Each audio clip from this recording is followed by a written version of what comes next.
Hey, and welcome to This Woman Can. I am your host, Executive Coach Janice Sutherland.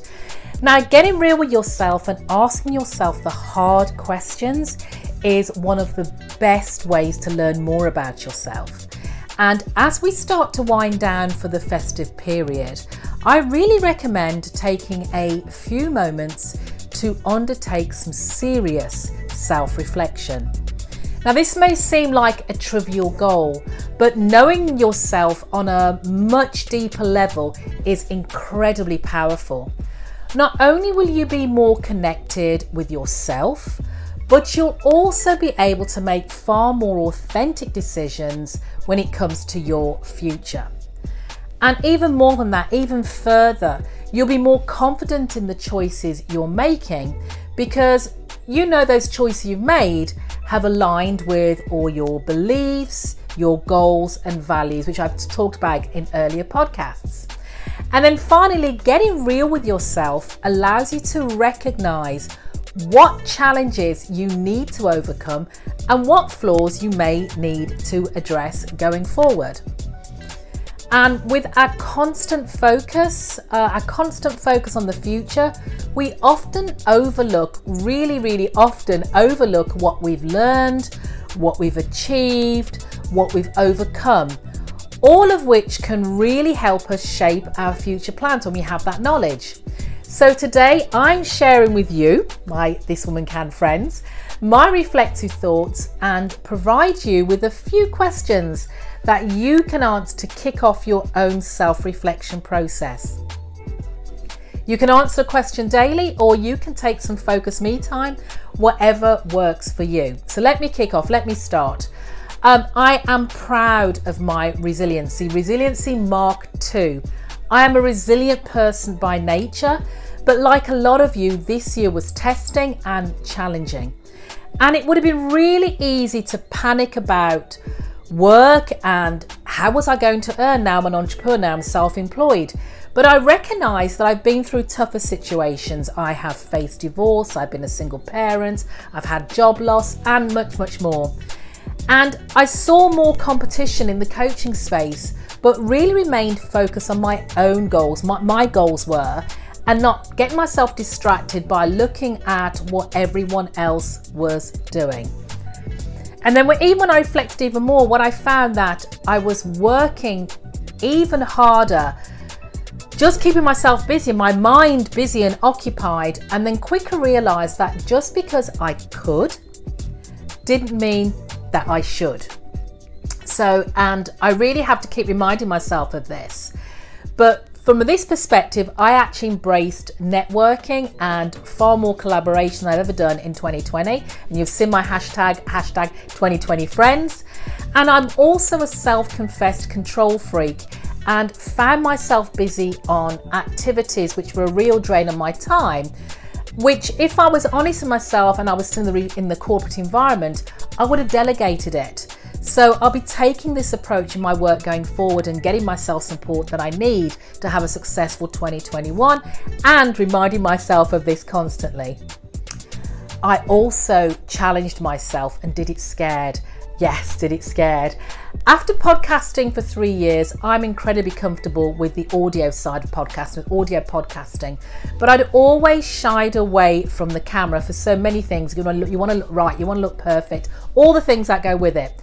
So I challenged myself to become far more visual this year in my podcast, which resulted in the launch of the This Woman Can YouTube, which you can obviously head over to, and also a LinkedIn Live series, The New Normal and the Working Woman, where I tackled a number of short topics. And so the thing here is, don't be afraid to swerve and change lanes if you have to. So have that strategic flexibility. Because what I found is my business changed and continues to evolve as the world adapts. So I have to ensure that I'm not totally fixated on one plan of action, because we all know those plans can change in a minute. I had to be prepared to swerve if obstacles present themselves. And when those obstacles do arise, which I know they will, it's given, that's what's going to happen, I'll tap into my MacGyver mindset, my inner MacGyver. And for me, that means focusing on the outcome or the objective, what I'm trying to achieve, without getting caught up in perfectionism and the oft resulting procrastination. Because the thing here is to remember where your focus should be. Your focus should be on the results. It doesn't have to be pretty, the outcome, but it does have to get the job done. I also struggled a little with my mental health and my self-care, especially early on in the year and early on the pandemic, and had to find ways to combat it. And I found that release in gardening. And can I confess, I love playing in the dirt. I'd love to hear what your coping mechanisms were. And lastly, what 2020 has taught me is to only do what excites me, which is why I'll be focusing my efforts on working more with women like you. First, I'll be revamping my Your Life by Design program.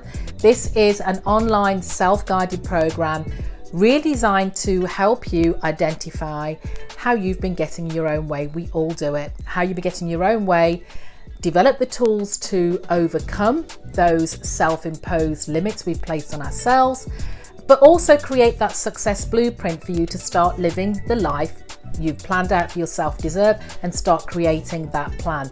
This is great for you heading into 2021 with a focus and a bang. I'll also be launching a group coaching and accountability program, Succeed Her. Now I know some of you would have had your plans, you already know what you want to do. So this is ideal for you if you're in that situation, you have the plan, but maybe you need a little more confidence, a little more support to really help you attain your goals. Because sometimes that tiny little extra support can be really all you need just to push you over to the next level, to the next plateau, to level up. And I'll also be running my Purpose, Power and Presence leadership program that is specially designed to help women, focused on helping women build their leadership capability and presence, to develop their strategic thinking and enhance their professional influence and harness their skill set. Now, details of all these programs and more and how we can work together can be found by visiting my website. It's easy, it's www.janicesutherland.com. So get in touch with me if you would really like to know more. Now, I haven't forgotten. I promised you a few self-reflection questions that you could answer yourself. So I'm going to give you 3 just to start off, but you can head over to the This Woman Can community at thiswomancan.coach to get a few more. And, it's free to join and share your answers. So here goes. Number 1 is, what did you learn about yourself in 2020? And bonus points, we can identify what surprised you about them. 2, how did you take care of yourself in 2020? And 3, what could you let go of in 2021? I'll bet you'll be surprised at how well you've done. And feel free to share your answers and connect with me on all the normal social media platforms. I really do hope you have an absolutely fantastic, fabulous festive period, and I look forward to connecting with you in 2021. And remember, if I can, you can, this woman can. Take care until next time.